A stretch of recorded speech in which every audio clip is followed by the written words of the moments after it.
Let's talk to deadlift. If squatting is the most important thing we can teach an athlete, deadlift is 1A.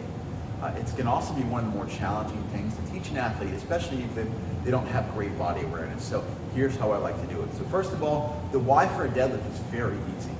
Right? We want to be able to pick things up off the ground without ever injuring ourselves. You probably know someone that's done it before, so let's make sure it's not them.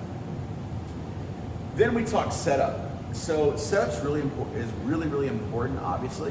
The best way that I found to do it is I actually have them do the opposite of what we want first and then flatten into it. So I'll kind of have them just hang there around the back, I'll point out how that feels, and I'll have them do the opposite. And you'll see that when I coach it.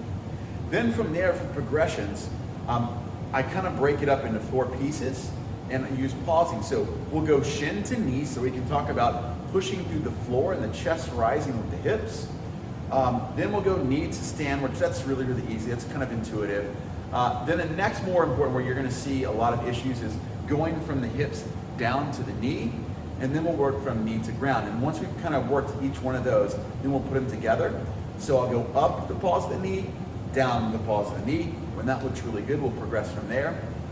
If you have issues, I'll show you one of my go-to things to use against the rig that will help some of those common issues. So today we're going to go over the deadlift. The deadlift is basically just a fancy word for picking something off the ground.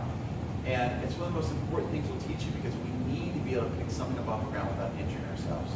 You probably know of someone that's hurt a back, and hopefully it wasn't you, but the great part is after today, it definitely won't be you. So let me show you what a deadlift looks like. And then I'll show you a couple from the side.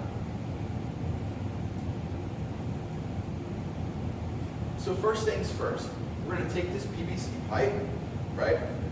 Feet underneath the hips, and we're going to grip it thumb distance outside of our hips as well. Okay. Now from here, all I want you to do is we're just going to relax. We're going to round the back, and we're just going to hang. Now I want you to think about how your back looks like a tortoise shell, right?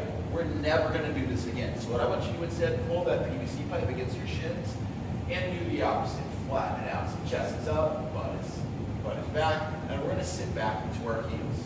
Now, the first thing that I'm going to have you do is we're going to think about this as a push with the legs, and we're going to come up to the knees just like this. So we're going to push up to the knees, and then I'll call you right back down. So we'll up to the knees and back down. Good. Up to the knees. Now, I'm just going to have you stand all the way up. Very good. Now next, as we go from the hips down to the knees, I want you to think about taking a bow. Right, so it's very similar to the rowing stroke, where we want to get the handle past the knees before we start bending. So notice, I'm not going to be lock leg, right, just a very soft piece. So we're going to send the butt back, down, pause the knee. You should feel your hamstring tension. Weight back to the heel, shoulders up in front of that bar. So let's back up and down to the knee, bring it back up. Great. Now to finish it, we're going to go down to the knee, leave the butt high, and come down to mid-shin. Let's go up to the knee, all the way up. Down to the knee, middle of the shin. Up to the knee, all the way up. Down to the knee, middle of the shin. Great. It's the same thing, but we're not going to pause at the knee anymore. And up, down. And up, and down. Now, if an athlete is struggling with, usually what you're going to see is one of a couple things. One, they've bent the knees too much on the way down, or they pull out early, or they strip with that deadlift. You can actually go over to the rig and accomplish some things. So what I like to do is I'll line up their laces with these holes, PVC pipe against here, and I'll tell them, look, we're going to do the same thing, but you can't allow this PVC pipe to come off the rig. So what happens is if they go knees front early, it comes off the rig. Right? If they try to pull up just using the back, it comes off the rig. And if they're strip rig, it's kind of hard to do. So I'll kind of take them through progressions of down to the knee, middle of the shin, and then I'll have them go up and down. I'll have them step forward, whammo.